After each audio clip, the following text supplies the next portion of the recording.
लखनऊ और चेन्नई की टीमें एक दूसरे के खिलाफ लगातार दूसरा मुकाबला जब खेलने उतरेंगे आज के इस आईपीएल 2026 के मैच नंबर 59 के अंदर, तो इस बार मैदान होगा इकाना क्रिकेट स्टेडियम लखनऊ का, जहां पर 5 मुकाबले ऑलरेडी खेले जा चुके हैं। जहां पर हम 3 तरीके की पिचेस जनरली देखते भी हैं, लाल मिट्टी की, काली मिट्टी की और साथ ही साथ मिक्स सॉइल की पिच। और इन तीनों ही पिचेस पर कोई ना कोई मैच यहाँ पर हो चुका है। तो उन तीनों ही पिचेस पर स्पिनर्स को किस तरीके से यहाँ पर फायदा मिलता दिखाई पड़ा है और साथ ही साथ तेज गेंदबाज कब वहां पर काफी हद तक इफेक्टिव होते हैं, वो काफी एक क्लियर कट इन्फॉर्मेशन आगे आपको मैं वीडियो के अंदर दूंगा। और एक ऐसा ग्राउंड जहां पर सबसे लो स्कोरिंग गेम्स अभी तक खेले गए हैं इस पूरे आईपीएल के सीजन में, जहां पर लास्ट वाला मैच वहां पर 200 प्लस का स्कोर दोनों इनिंग के अंदर बना। तो उसमें क्या ऐसा अंतर आया और वो पिच कौन सी थी, वो भी इस वीडियो के अंदर आपको मैं बताऊंगा पिच रिपोर्ट के अंदर काफी डिटेल से। और उस फेज को अगर आपने देख लिया इस वीडियो के अंदर, तो दोनों टीमों की तरफ से कौन कौन से प्लेयर आपकी टीम में आने चाहिए, चाहे वो बैटर हो, चाहे ऑलराउंडर हो, चाहे बॉलर हो, वो काफी हद तक आप समझ पाएंगे। बाकी अगर हम बात करें लखनऊ की टीम को, तो ये टीम टूर्नामेंट से ऑलरेडी बाहर हो चुकी है। 11 में से केवल 3 मुकाबले जीती है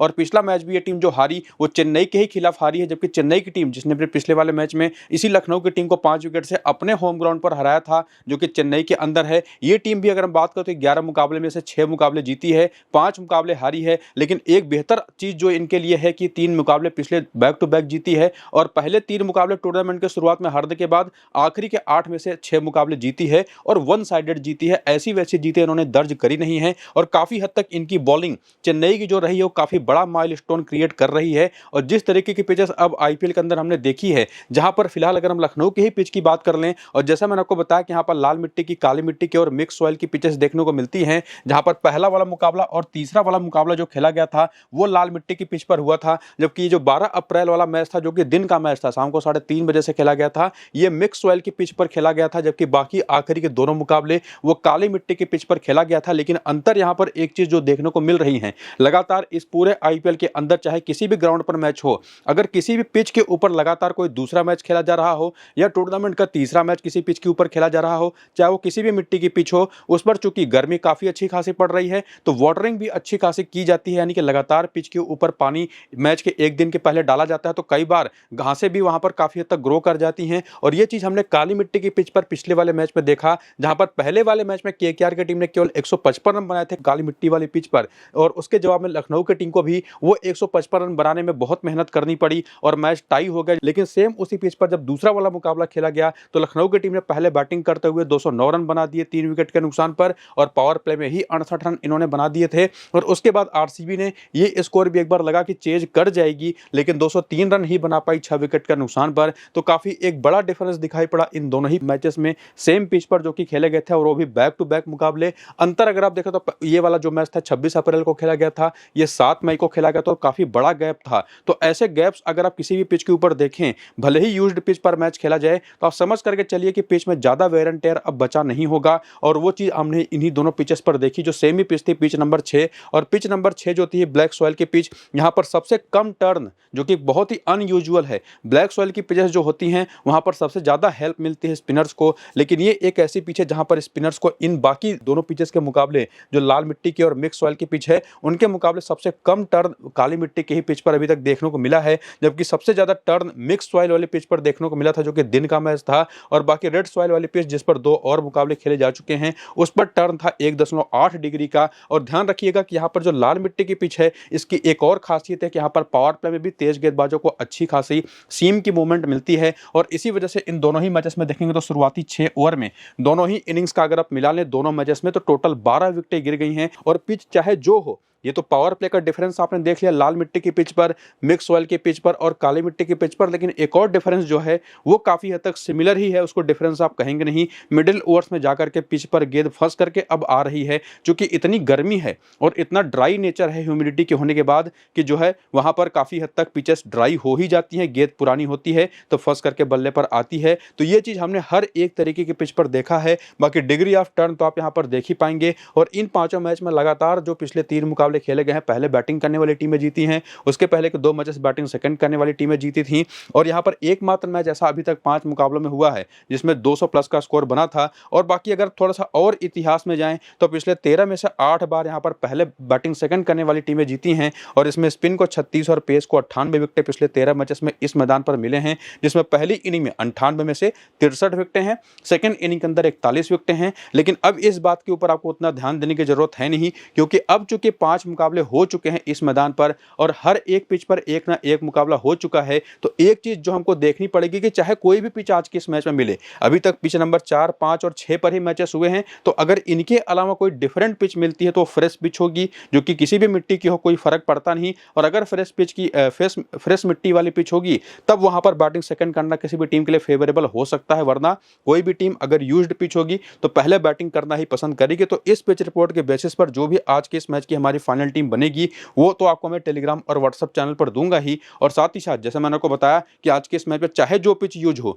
वो यूज्ड है या फ्रेश है, उस पर काफी सारी चीजें डिपेंड करेंगी। साथ ही साथ अगर यूज्ड पिच है तो उस पर आखिरी मैच कब खेला गया था और अब आज का जो मैच होगा वो कितना दिन का गैप है और पिच का नेचर अब कैसा देखने को मिल रहा है, जो आपको मैंने काली मिट्टी के पिच के रेफरेंस में बताया था, वो सारे अपडेट्स आपको मैं टेलीग्राम और व्हाट्सएप चैनल पर टॉस के बाद दूंगा। तो जाकर के दोनों को ज्वाइन करिए। नीचे डिस्क्रिप्शन में और कमेंट बॉक्स में जो पिन किया हुआ कमेंट है, लिंक आपको वहां पर देखने को मिल जाएगा, तो क्लिक करके जल्दी से ज्वाइन हो जाइएगा। फिलहाल आगे बढ़ते हुए बात करें, जो लखनऊ की प्रोबेबल लाइनअप हो सकती है जो पिछले मैच में खेली भी थी, वो आपके सामने है, जिसमें मिचेल मार्श और जोश इंग्लिश ने ओपन किया था और बाकी का बैटिंग ऑर्डर तो आप यहाँ पर देख ही पाएंगे।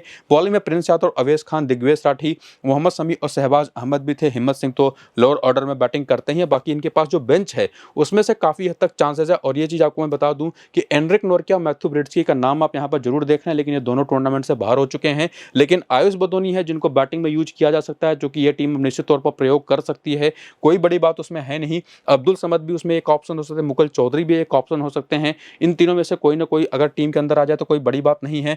जॉर्ज लिंडे, नमन तिवारी एक ऐसे प्लेयर रहे जो कि बाएं हाथ के तेज गेंदबाज है, इनको भी मौका मिल सकता है। और बाकी यहाँ पर इनके पास जो और भी ऑप्शन है उसमें खास करके मोहसिन खान, इनको भी आज के इसमें जो अगर मौका मिल गया तो एक बहुत ही अच्छे चॉइस होंगे। तो बेंच के जो ऑप्शन है वो तो नाम आपने देख ही लिए। बाकी जो बॉलिंग पिछले मैच में इनकी टीम ने किया था, इनके प्लेयर्स ने किया था, उसमें मोहम्मद शमी हो गए, प्रिंस यादव हो गए, अवेश खान हो गए, ये तो कम से कम, और इवन जैसे शहबाज बॉलिंग कर रहे हैं ये कम से कम 3 से 4 ओवर की बॉलिंग करेंगे ही। दिग्वेश सिंह ने भी पिछले मैच पूरे 4 ओवर कर दिए थे, मार्करम से केवल 1 ओवर कराया गया था। और बाकी करियर के आंकड़े लखनऊ के प्लेयर्स के अगर आप देखना चाहें तो वो भी आपके सामने है, उसको भी आप यहां पर देख सकते हैं, जिसमें आईपीएल के पहले के ही आंकड़े आपको देखने को मिलेंगे। लेकिन आगे बढ़ते हुए सबसे मेन और सबसे इंपॉर्टेंट चीज की तरफ यहां पर हम आएंगे, जो कि है लखनऊ के प्लेयर्स का रीसेंट फॉर्म, जो कि इस सीजन के अंदर खेले गए मैचेस में इनकी परफॉर्मेंसेस को दिखाता है। जिसमें जोश इंग्लिश 2 मुकाबले खेल करके 85 और 13 रन की पारियां खेल चुके हैं। और खास करके जो पिछले मैच की इन्होंने कमाल की 85 रन की पारी खेली, उसमें इन्होंने दिखा दिया कि कितने खतरनाक फॉर्म में है। और उसके अलावा मिचेल मार्श, जिन्होंने सेकंड लास्ट मैच में 111 रन की पारी खेली थी, पिछले मैच में फ्लॉप हो गए। लेकिन ओवरऑल अगर आप इनका टूर्नामेंट देखें तो बहुत ही शानदार रहा है, काफी बढ़िया फॉर्म में रहे हैं। जबकि निकोलस पूरन, जो कि टूर्नामेंट की शुरुआत में तो बहुत ही खराब खेल रहे थे, लेकिन पिछले 3 मुकाबलों में से 2 मुकाबले इनके भी काफी अच्छे गए हैं। तो आप कह सकते हैं कि फॉर्म में ये भी वापस आ चुके हैं। लेकिन वहीं पर ऋषभ पंत की अगर हम बात करें तो बीच बीच में तो कुछ बहुत अच्छी इनिंग्स इन्होंने खेली भी है, और इवन ताबड़तोड़ इनिंग्स भी कई बार इनकी आई हैं। लेकिन एक बात इनके साथ वो निश्चित तौर पर देखने को मिली है कि एक मैच अगर इनका अच्छा गया तो अगला मैच इनका निश्चित तौर पर खराब जाएगा। तो वो कंसिस्टेंसी का इश्यू इनके साथ है। तो एक ट्रम्प ऑप्शन के तौर पर अगर आप चाहें तो ट्राई कर सकते हैं। और वही सेम चीज यहां पर मैं मार्करम को भी लेकर के कहूंगा, जो कि बैटिंग ऑर्डर में काफी नीचे आ रहे हैं, तो वो परफॉर्मेंस भी निकाल करके नहीं दे पा रहे। और बाकी अक्षत रघुवंशी हो गए और साथ ही साथ यहाँ पर हिम्मत सिंह हो गए, इनकी तो वो यूटिलिटी ही नहीं है कि इनको स्मॉल लीग के पर्सपेक्टिव में हम यहाँ पर कंसिडर भी करें। लेकिन एक जो बेस्ट ऑप्शन है वह है शहबाज अहमद, और खास करके अगर यूज्ड पिच होती है तब ये एक बेस्ट ऑप्शन होंगे। और पिछले 2 मैच में तो कमाल की परफॉर्मेंस दे भी चुके हैं। पिछले मैच में ही 43 रन से अपने बल्ले से पारी भी खेली इसी चेन्नई की टीम के खिलाफ, और 2 विकेटें भी चटकाई। और बाकी इसके अलावा मोहम्मद शमी विकेटें निकालने के मामले में कुछ खास आगे दिखाई पड़ नहीं रहे हैं। और इनको लेकर के अगर आपको मैं एक क्लियर कट इंडिकेशन दूं तो अगर आज के इस मैच में रेड सोइल की पिच यूज होती है तो ही ये यूजफुल होंगे, वरना आप इनके साथ निश्चित तौर पर प्रयोग कर सकते हैं और इनके जगह पर आप लेकर के जा सकते हैं किसी भी दूसरे बॉलर को। फिलहाल तो प्रिंस यादव नाम का एक ऐसा बॉलर इस टीम के अंदर है जिनको लेकर के कोई डाउट आपको रखना है नहीं। हालांकि विकेट निकालने के मामले में पिछले 5 मुकाबले इन्होंने जो खेले उसमें से 3 बार विकेट लेस गए हैं, बाकी 2 मैचेस में 3 विकेट और 2 विकेट निकाल करके दिया है। लेकिन बॉलिंग काफी अच्छी कर रहे हैं फिलहाल। लेकिन जैसा मैंने आपको बताया कि ये एक पक्के ऑप्शन तो प्रिंस यादव रहेंगे, लेकिन अगर आप मोहम्मद शमी को ट्राई करना चाहते हो तो करिए। मेरा सजेशन होगा कि लाल मिट्टी की पिच होगी तो ही यूज करिएगा, वरना आपके पास बेटर ऑप्शंस हैं। जैसे बेंच पर से अगर कोई मोहसिन खान जैसा बॉलर खेल गया, या अगर हो यहाँ पर दिग्वेश सिंह राठी खेल ही रहे हैं, तो निश्चित तौर पर ये भी एक अच्छे ऑप्शन होंगे। अभी चेन्नई के ही खिलाफ इन्होंने पिछले मैच में 2 विकेट लिया था। या तो अवेश खान को आप ट्राई कर सकते हैं, लेकिन अवेश खान को कब आप ट्राई करिएगा, लाल मिट्टी के पिच पर नहीं, अगर ब्लैक सॉइल की पिच या मिक्स सॉइल की पिच मिलती है तो वहां पर आप इनको ट्राई करिएगा। तो ओवरऑल काफी हद तक आपको मैंने कंफर्म कर दिया है कि बैटिंग में कौन कौन सा बेस्ट ऑप्शन है और उसके अलावा डिफरेंशियल कौन है और किस डिफरेंशियल ऑप्शन को कब अपनी टीम में लेकर के जाना है। ये क्लैरिटी देने के बाद आगे मैं बढ़ूंगा और बात करूंगा यहाँ पर सबसे पहले हेड टू हेड क्या आंकड़े की चेन्नई के खिलाफ, ओवरऑल क्या आंकड़े हैं लखनऊ के प्लेयर्स की। तो उसमें मिचेल मार्श के आंकड़े चेन्नई के खिलाफ बहुत ही पुअर हैं और ये चीज आपको मैंने पिछले वीडियो में भी कहा था कि मिचेल मार्श जो अभी शतक लगा करके आए हैं, सेकंड लास्ट मैच में इनकी सेंचुरी थी, वो आज फेल होंगे और वो चीज पिछले मैच में हुआ भी। बाकी चेन्नई के खिलाफ इनके ओवरऑल परफॉर्मेंस वैसे भी काफी खराब है और बाकी इंग्लिश के 2 मैच में 91 रन है, निकोलस पुरन के नंबर्स और ऋषभ पंत के नंबर्स काफी ठीक ठाक हैं और इसी वजह से अगर आप मिचेल मार्श के ऊपर दांव खेलना चाहें तो रिस्क लेकर के ड्रॉप करेगा और ऋषभ पंत को अपनी टीम में लेकर के जाइएगा। बाकी इसके अलावा शहबाज अहमद के चेन्नई के खिलाफ 6 मैच में 4 विकेट 122 रन है, जिसमें से ज्यादातर परफॉर्मेंस तो पिछले ही मैच में निकल करके आई है। समी के 16 मैच में केवल 14 विकेट हैं, अवेश खान के 11 मैच में 10 विकेट हैं, दिग्विजय सिंह के 2 मैच में 3 विकेट हैं, जबकि मोहसिन खान के आंकड़े भी देख करके रखिए जो कि काम आपको आ सकते हैं। जबकि आगे बढ़ते हो अगर आप वेन्यू के नंबर्स देखें तो इस मैदान पर मिचेल मार्श के आंकड़े काफी बेहतर रहे हैं और जो 40 का एवरेज इनका 12 मैच में इस मैदान पर है उसमें पहली इनिंग का बैटिंग एवरेज 47 है तो सेकंड इनिंग का केवल 19 का है। तो मिचेल मार्श को अगर आप ट्राई करना भी चाहते हैं तो कहां पर लेकर के जाएंगे, पहली इनिंग की बैटिंग में, सेकंड इनिंग की बैटिंग है तो वहां पर आप ऋषभ पंत को ट्राई कर सकते हैं। तो ये भी एक क्लैरिटी आपको मिली, लेकिन निकोलस पुरन और इंग्लिश को लेकर के कोई डाउट यहां पर है नहीं। और बाकी नीचे से यहां पर शहबाज अहमद के नंबर्स देख लीजिए, इस मैदान पर बहुत अच्छे हैं, 5 मैच में 8 विकेट हैं और 81 के एवरेज 163 रन भी हैं, चूंकि 2 ही बार आउट हुए हैं। बाकी मोहम्मद शमी के 6 मैच में 5 विकेट हैं, अवेश खान के आंकड़े बहुत एवरेज हैं, दिग्विजय के 11 मैच में केवल 8 विकेट है, लेकिन प्रिंस यादव के आंकड़े और मोहसिन खान के आंकड़े आप जरूर देख करके रखिए, क्योंकि मोहसिन खान अगर बाई चांस खेल गए तो ये एक शानदार ऑप्शन होंगे। और बाकी प्लेयर बैटल देखें तो चूंकि टॉप 3 जो है फिलहाल लखनऊ की तरफ से जो खेल रही है वो फॉरेन प्लेयर्स हैं और फॉरेन प्लेयर्स को लेकर के कोई ज्यादा डाउट होता नहीं, स्पिनर्स के सामने वो लोग कमजोर पड़ेंगे ही पड़ेंगे, खास करके लेफ्ट आर्म ऑर्थोडॉक्स बॉलिंग वो इनके खिलाफ काफी अच्छी खासी यूजफुल हो सकती है। और left arm chinaman bowling Nicholas Pooran के खिलाफ, जो कि आप देख ही रहे, नूर अहमद इनको 36 रन देकर के 4 बार ऑलरेडी आउट कर चुके हैं, जिसमें अकील हुसैन नाम का एक लेफ्ट आर्म ऑर्थोडॉक्स बॉलर वो आपको दिखाई पड़ेगा हर एक बैटर के सामने। बाकी जो स्लोअर वंस करने वाले बॉलर हैं जैसे अंशुल कंबोज हो गए, Jamie Overton head the deck bowling करने वाले बॉलर हो गए, वो सारे बॉलर यहां पर काफी यूजफुल होंगे। तो चेन्नई की तरफ से निश्चित तौर पर अकील हुसैन तो एक ऑप्शन है, नूर अहमद, जेमी ओवर्टन और अंशुल कंबोज जैसे ऐसे 3 बेस्ट ऑप्शंस हैं जो सीधे टीम में आते हैं इनकी तरफ से, चेन्नई की तरफ से, और इनके खिलाफ यूजफुल हो सकते हैं। और बाकी जो इसके नीचे के बैटर्स हैं जैसे ऋषभ पंत हो गए, मार्करम हो गए, अक्षत रघुवंशी को पिछले वाले मैच में ओवर्टन ने आउट किया था अपनी तीसरी ही गेंद पर, जबकि ऋषभ पंत और आइडन मार्करम की बात करो तो पंत को भी लेफ्ट आर्म ऑर्थोडॉक्स बॉलिंग फंसाती है और साथ ही साथ मार्करम को भी फंसाती है। तो अकील हुसैन एक बहुत ही यूजफुल ऑप्शन होंगे। हालांकि एक चीज यहां पर है अंतर कि अकील हुसैन हैं तो लेफ्ट आर्म ऑर्थोडॉक्स बॉलर, लेकिन ये स्पिन बिल्कुल नहीं कराते, पूरी तरह से लाइन और लेंथ पर ये टिके होते हैं। तो अगर यूज्ड पिच होती है तो ही अकील हुसैन को आप लेकर के जाइएगा, तभी ये जो लेफ्ट आर्म ऑर्थोडॉक्स बॉलिंग वाला आंकड़ा है काम आएगा भी। वरना आपके पास जो बाकी बॉलर है लेफ्ट आर्म चाइनामैन बॉलर हो गए, जेमी ओवर्टन हो गए, अंशुल कंबोज हो गए, वो सारे काफी यूजफुल रहेंगे। बाकी हिम्मत सिंह को भी पिछले वाले मैच में अंशुल कंबोज ने ही आउट किया था। तो इस तरह से लखनऊ की टीम को प्रॉपरली समझ लेने के बाद अब हम आगे आ चुके हैं और बात कर रहे हैं यहाँ पर चेन्नई की टीम के प्रोबेबल लाइनअप्स की, जिसमें मुकेश चौधरी भी पिछले वाले मैच इंपैक्ट प्लेयर के तौर पर खेले थे और बाकी का लाइनअप तो आपके सामने ही है, जिसमें प्रशांत वीर ने पिछले वाले मैच में काफी बढ़िया एक 18 रन की पारी खेली थी और मैच को फिनिश किया था। और बाकी इनके पास जो बेंच के ऑप्शन आप वो भी देख सकते हैं। चेंज वो मुझे होता हुआ फिलहाल दिखाई नहीं पड़ रहा, ज्यादा से ज्यादा वही प्रशांत वीर की जहां पर कोई एक आध चेंज हो सकता है। और बाकी जो बॉलिंग 5 बॉलरों ने पिछले वाले मैच में करी थी इसी चेन्नई की टीम की तरफ से, वो देख सकते हैं कि अकील हुसैन ने पहला 5वां 11वां और 13वां ओवर किया था और पावर प्ले में 2 ओवर करेंगे ही करेंगे और बाकी मिडिल में करेंगे। बाकी मुकेश चौधरी भी पावर प्ले में शुरुआत करेंगे, डेथ में खत्म करेंगे। अंशुल कंबोज भी सेम वही काम आपको करते दिखाई पड़ेंगे, लेकिन 2 ओवर इनके डेथ के आते दिखाई पड़ेंगे और वही 2 ओवर डेथ के आपको ओवर्टन के भी दिखाई पड़ेंगे। तो अंशुल को लेकर के और जेमी ओवर्टन को लेकर के और इवन नूर अहमद को लेकर के कोई भी डाउट आपको रखना है नहीं, ये तीनों बॉलर आपकी टीम में होने ही चाहिए। प्लस अकील हुसैन और मुकेश चौधरी में से कोई भी एक ऑप्शन अपने रिस्क पर आप लेकर के जा सकते हैं। और उसके बाद आगे बढ़ते हुए यहाँ पर देख सकते हैं करियर के आंकड़े, वीडियो को रोक करके इसको आप देख लीजिएगा। आगे यहाँ पर हम आ चुके हैं रिसेंट फॉर्म की तरफ और रिसेंट फॉर्म अगर आप देखें तो जैसा आपको हमने प्लेयर सजेशन दिया अभी कुछ देर पहले कि जेमी ओवर्टन को लेकर के, अंशुल कंबोज को लेकर के और नूर अहमद को लेकर के कोई डाउट आपको दिमाग में रखना ही नहीं है किसी भी तरीके के पीछे, सीधे अपनी टीम में इन तीनों को लेकर के जाना है। और उसमें अगर आप रिसेंट फॉर्म भी इन तीनों का देख लें तो पूरी तरह से फुलफिल करता है आपकी उस इच्छा को भी, जहां पर आप डेटा देखना पसंद करते हैं तो वो भी आप यहां पर देख लीजिए। बाकी अकील हुसैन जरूर उतने कंसिस्टेंटली हर मैच में विकेट निकाल करके दे नहीं पा रहे, लेकिन एक ऐसा मैच केवल इनका गया था जब वानखेड़े के स्टेडियम पर उन्होंने 4 विकेट निकाला था। और अभी आपको मैं कुछ देर पहले कह रहा रहा था ना कि ये लेफ्ट आर्म ऑर्थोडॉक्स बॉलर तो है कहने को लेकर के, लेकिन ये actual left arm Orthodox bowler की तरह टर्न वगैरह करा नहीं पाते, बिल्कुल ही नहीं करा पाते। और जब वहां पर मुंबई की पिच पर इन्होंने 4 विकेट लिया था तो वहां पर ये गेंद को सीम के ऊपर लैंड करा करके स्विंग भी करा दे रहे थे। तो एक्चुअली एक ऐसे बॉलर है ना कि अगर यूज्ड पिच हुई और प्लस लाल मिट्टी की पिच अगर मिल गई तो वहां पर ये बहुत ही यूजफुल होंगे, ये चीज आपको ध्यान रखनी है। और बाकी की जो इन्होंने 5 मुकाबले खेले उसमें केवल 3 ही विकेटें हैं, और बाकी जो बैटिंग इनकी है उसमें से संजू सैमसन और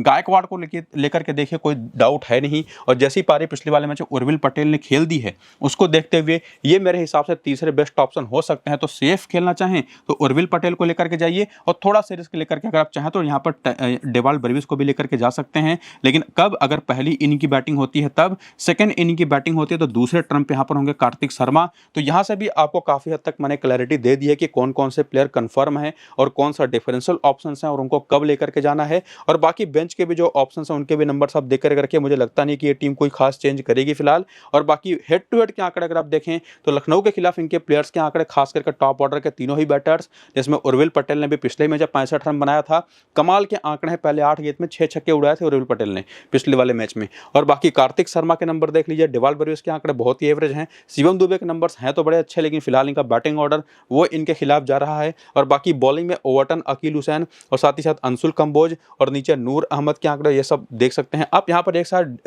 गड़बड़ हो चुका है जेमी ओवरटन का, इसको मैं सही कर देता हूँ। जेमी ओवरटन तो अभी पिछले ही मैच में आपने देखा ना कि 3 विकेट लेकर के गए हैं और इसी लखनऊ की ही टीम के खिलाफ, तो वो आंकड़ा थोड़ा सा गलत हो गया था, तो उसको आप सही कर लीजिएगा।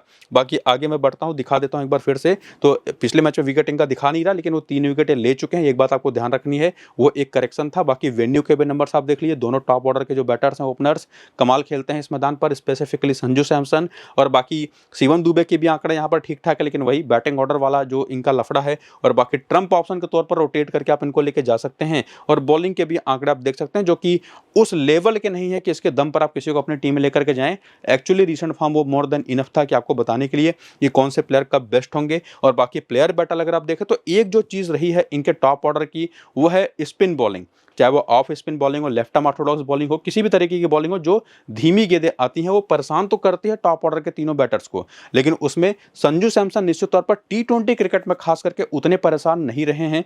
स्पिन बॉलिंग पर खास करके स्लोअर वंस पर ये फंसते जरूर हैं। दिग्वेश ने पिछले वाले मैच अभी इनको आउट किया था, नोरकिया तो फिलहाल अभी खेल नहीं रहे। बाकी मोहम्मद शमी अगर शुरुआत में एक आध स्लोअर वंस कर दे तो शायद परेशान कर सकते हैं, वरना मोहम्मद शमी को भी उन्होंने अच्छा खासा पीटा है। बाकी ऋतुराज गायकवाड़ को भी शहबाज अहमद ने 3 बार आउट किया। और लेफ्ट आर्म ऑर्थोडॉक्स बॉलिंग के खिलाफ इन दोनों की कमजोरियां वो आपको यहाँ पर दिखाई पड़ ही रही होंगी काफी एविडेंट तौर पर, जिसमें शहबाज अहमद भी एक बार आउट कर चुके हैं उर्विल पटेल को पिछले ही मैच में। बाकी कार्तिक शर्मा, डेवाल्ड ब्रेविस और शिवम दुबे के भी आंकड़े आपके सामने हैं, जिसमें इंडिविजुअल जो बॉलर्स हैं वो तो आपको दिखाई पड़ रहे हैं। बाएं हाथ की तेज गेंदबाजी जो कि एक्स्ट्रा पेस वाली हो, जो कि लखनऊ के पास अगर हम बात करें, अगर मोहसिन खान खेलते हैं तो वो जरूर वो एक्स्ट्रा पेस वाले बॉलर है जो कि बहुत यूजफुल हो सकते हैं। बाकी अवेश खान हो गए, दिग्वेश हो गए, ये काफी यूजफुल रहे हैं। अवेश खान खास करके अगर काली मिट्टी की पिच हुई, हेड द डेक बॉलर है तो बहुत ही यूजफुल होंगे। तो एक बात तो काफी हद तक यहाँ तक आते आते समझ में आ चुकी है कि लखनऊ की टीम वो शायद आज के इस मैच में एक बार फिर से हारेगी, चूंकि अभी मोमेंटम फिलहाल चेन्नई के साथ है, लेकिन टॉस का और साथ ही साथ कौन से पिच यूज होगी आज के इस मैच में उसका भी बड़ा रोल होगा।